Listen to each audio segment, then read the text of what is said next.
Hello guys, welcome back to my channel quick recipes with Mamoni and blog. তো আজকে আবারও একটা এই গরমে ধামাকাদার রেসিপি নিয়ে চলে এসেছি। তো আজকের রেসিপিটা একদম নতুন, অনেকেই হয়তো খাওনি। তো আজকের রেসিপি হলো আমার খেঁড়ো দিয়ে চিংড়ি মাছের তরকারি। তো একদম দুর্দান্ত স্বাদের এই রেসিপিটা হয়। তো চলো রেসিপিটা শুরু করে দিই। আর শুরু করার আগে বলে রাখি, চ্যানেলে যদি নতুন বন্ধু হয়ে থাকো তো অবশ্যই আমার চ্যানেলটা ভিজিট করো। তারপর যদি ভিডিও ভালো লেগে থাকে চ্যানেলটা কিন্তু সাবস্ক্রাইব করে নেওয়ার অনুরোধ রইল, আর অবশ্যই আমার পাশে থেকো। তো চলো রেসিপিটা শুরু করি। তো খেঁড়োটা আগেই দেখলে, তো সেটাকে আমি একদম একদম যতটা ছোট করা যায় একদম কুচি কুচি কুচি কুচি করে কেটে নিয়েছি। আর কেটে নেওয়ার পর একটা ঝাঁঝরির মধ্যে নিয়ে খুব ভালো করে ধুয়ে নিয়েছি।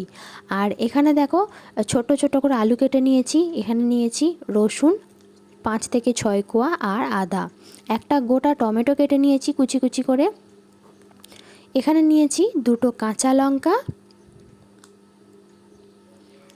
এখানে দেখো একটু বড় বড় করে পেঁয়াজটা কেটে নিয়েছি, একটা বড় সাইজের পেঁয়াজ। আর এখানে নিয়েছি মাঝারি সাইজের যে চিংড়িটা হয়, মানে একদম কুচোর থেকে যেটা বড়, সেটা এখানে 150 মতো নিয়েছি। তো সেটাকে খুব ভালো করে ধুয়ে নিয়ে খুব ভালো করে বেছে নিয়েছি। তারপর এটা নুন হলুদ মাখিয়ে নিয়ে এটাকে তেলের মধ্যে এখন ভেজে নেব। তো কড়াইয়ের মধ্যে বসিয়ে দিয়েছি তেল, আর তেলটাও গরম হয়ে গেছে। এখন চিংড়ি মাছগুলো ভেজে নেওয়ার পালা। তো এই রেসিপিটা কিন্তু অসম্ভব একটা সুন্দর রেসিপি। আর গরমে তো অবশ্যই খেঁড়ো ঠান্ডা রাখে পেট, কিন্তু এখন যে একটা ওয়েদার চলছে একদম ঠান্ডা গরম, এই ওয়েদারে তোমরা এই রেসিপিটা করতে পারো, ভীষণ সুন্দর লাগবে। আর দুপুরের মেনুতে আর কিচ্ছু লাগবে না। তো চলো এবার চিংড়ি মাছগুলো আমার ভাজা কমপ্লিট। তো এবার রেসিপিটা শুরু করে দিই। তো কড়াইয়ের মধ্যে দিয়ে দিয়েছি 2 চামচ সর্ষের তেল। তারপর দিয়ে দিলাম একটা তেজপাতা। এখানে দিয়ে দিলাম দারচিনি কয়েক টুকরো, দিলাম 5 ফোড়ন হাফ চা চামচ মতো। আর এখানে যে বড় বড় সাইজ করে পেঁয়াজটা কেটে রেখেছিলাম সেটা এর মধ্যে দিয়ে দিলাম।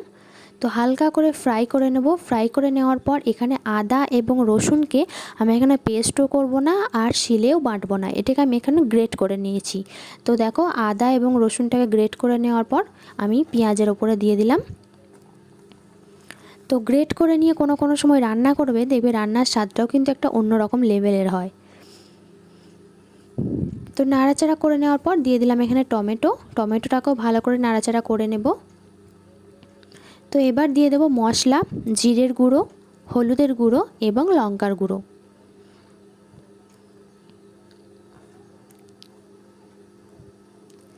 তো সবগুলোকে খুব ভালো করে নাড়াচাড়া করে নেওয়ার পর এখানে দিয়ে দিলাম স্বাদ মতো লবণ, দুটো চিড়ে রাখা কাঁচা লঙ্কা এবং দিয়ে দেব পরিমাণ মতো মিষ্টি।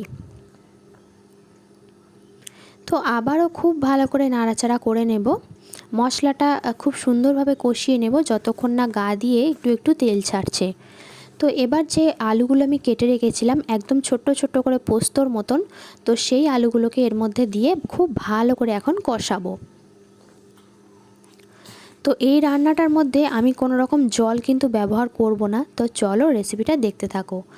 আর এখানে দেখো যে খেঁড়োগুলো আমি কেটে রেখেছিলাম একদম কুচি কুচি করে, তো সেটাও এখন এর মধ্যে দিয়ে দিলাম, কারণ দুটোকেই ভালো করে কষাতে হবে। তো সেই জন্য একসঙ্গেই দিয়ে দিয়েছি। তো এবার এটা ঢাকনা দিয়ে ঢেকে দেব আর গ্যাসের ফ্লেমটা একদম লোতে করে দেব।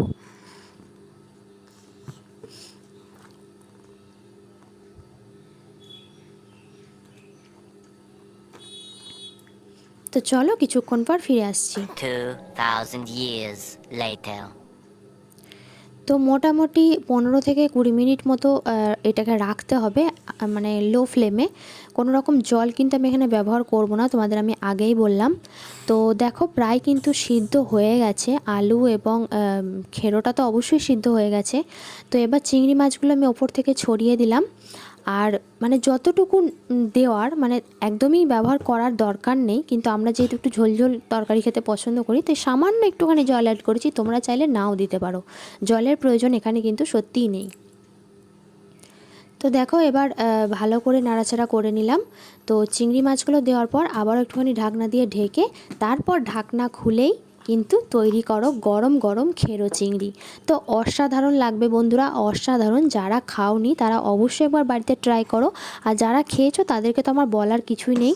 তো রেসিপিটা কেমন লাগলো অবশ্যই কিন্তু কমেন্টে জানিও। যদি ভালো লেগে থাকে অবশ্যই এটা লাইক করো, শেয়ার করো, কমেন্টে জানিও তোমাদের রেসিপিটা কেমন লেগেছে। আর চ্যানেলে যদি নতুন বন্ধু হয়ে থাকো তো অবশ্যই চ্যানেলটা সাবস্ক্রাইব করে নেওয়ার অনুরোধ রইল। তো চলো আজকের মতো এই পর্যন্তই, আবারও ফিরে আসবো নতুন কোনো রেসিপি বা ব্লগ ভিডিও নিয়ে। ততক্ষণ তোমরা ভালো থেকো, সুস্থ থেকো, পাশে থেকো। টাটা।